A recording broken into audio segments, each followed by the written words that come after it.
wabarakatuh. Jumpa lagi di YouTube channel Ida 2802. Jangan lupa.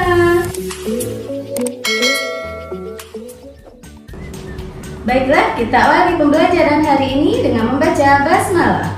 Bismillahirrahmanirrahim. Anak-anakku, materi PPKN untuk pertemuan hari ini adalah makna alinea pembukaan Undang-Undang Dasar Negara Republik Indonesia tahun 1945. Namun sebelumnya, silahkan Ananda catat informasi penting yang ada dalam video berikut. Perhatikan gambar berikut. Yang pertama, sidang BPUPKI 2. Yang kedua, Undang-Undang Dasar Negara Republik Indonesia tahun 1945. Apakah kaitan kedua gambar tersebut?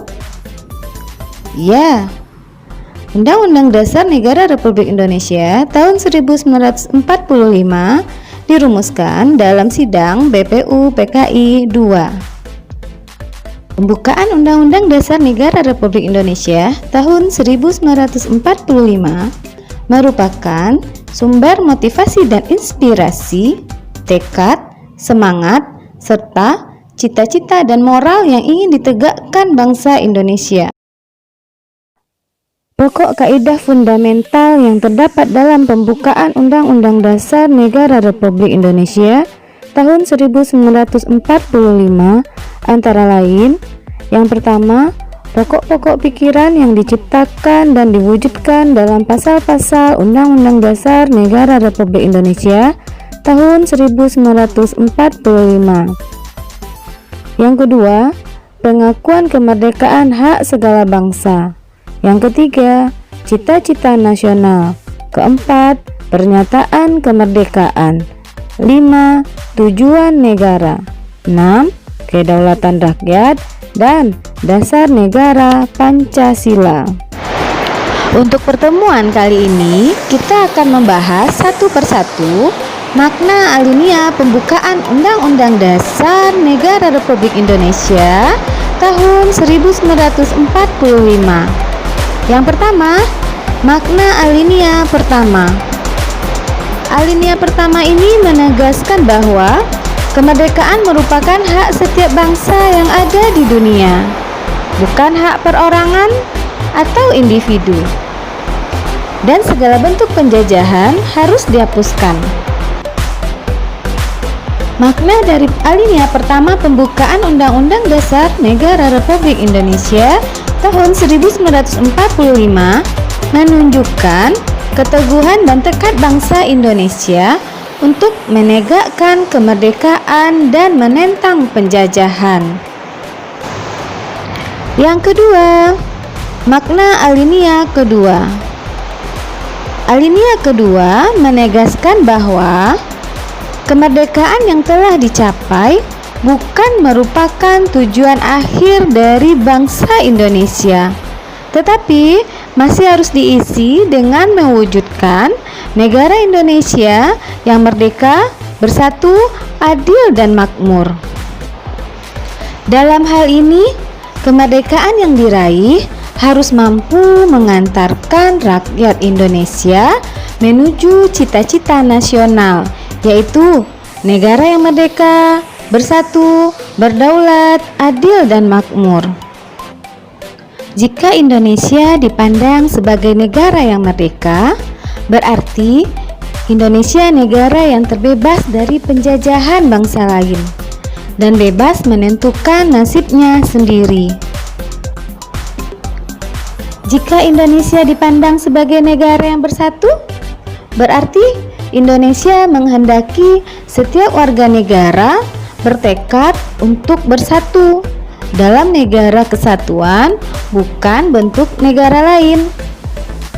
Namun, jika Indonesia dipandang sebagai negara yang berdaulat, berarti Indonesia itu sederajat dengan negara lain yang bebas menentukan arah dan kebijakan sendiri tanpa adanya campur tangan dari negara lain.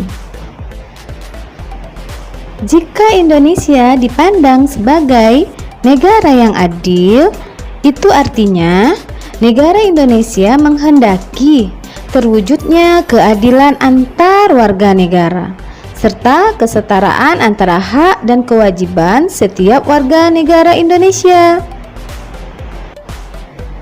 Namun, jika Indonesia dipandang sebagai negara yang makmur, berarti terpenuhinya kebutuhan warga negara Indonesia, baik itu kebutuhan material maupun kebutuhan spiritual. Dalam hal ini, dalam kehidupan berbangsa dan bernegara, negara Indonesia tidak hanya memenuhi kebutuhan material saja, akan tetapi negara Indonesia harus juga mampu memenuhi kebutuhan spiritual setiap warga negaranya. Diberi kebebasan untuk beribadah, diberi kebebasan untuk memilih agama yang diinginkan sesuai dengan keyakinan masing-masing. Yang ketiga, makna alinea ketiga. Pada alinea ketiga ini menegaskan bahwa bangsa Indonesia mengakui bahwa manusia adalah makhluk ciptaan Tuhan, sehingga kemerdekaan Indonesia tidak hanya dicapai dengan segenap usaha dari bangsa Indonesia, melainkan juga dicapai berkat rahmat dari Allah yang Maha Kuasa. Alinea ketiga ini merupakan pengukuhan dari proklamasi kemerdekaan. Dalam hal ini, kemerdekaan yang dicapai tidak semata-mata hasil jeripayah perjuangan bangsa Indonesia, tetapi juga atas kuasa Tuhan yang Maha Esa.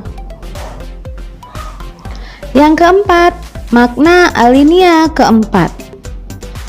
Alinea keempat menegaskan bahwa pada alinea keempat ini memuat prinsip-prinsip negara Indonesia serta pokok-pokok kaidah pembentukan pemerintahan Indonesia yang diperinci lebih lanjut.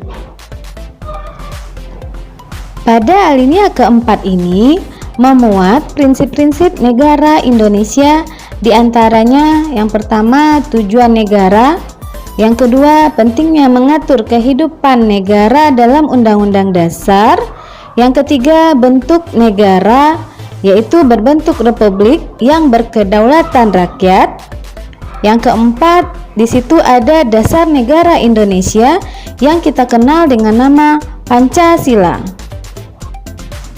Anandaku, tujuan negara Indonesia ini tidak akan tercapai apabila tidak didukung dengan sistem administrasi negara Indonesia yang baik dan terstruktur. Dan rakyat Indonesia harus berusaha untuk mewujudkannya dengan mengutamakan kesatuan wilayah serta menghargai dan menghormati keberagaman.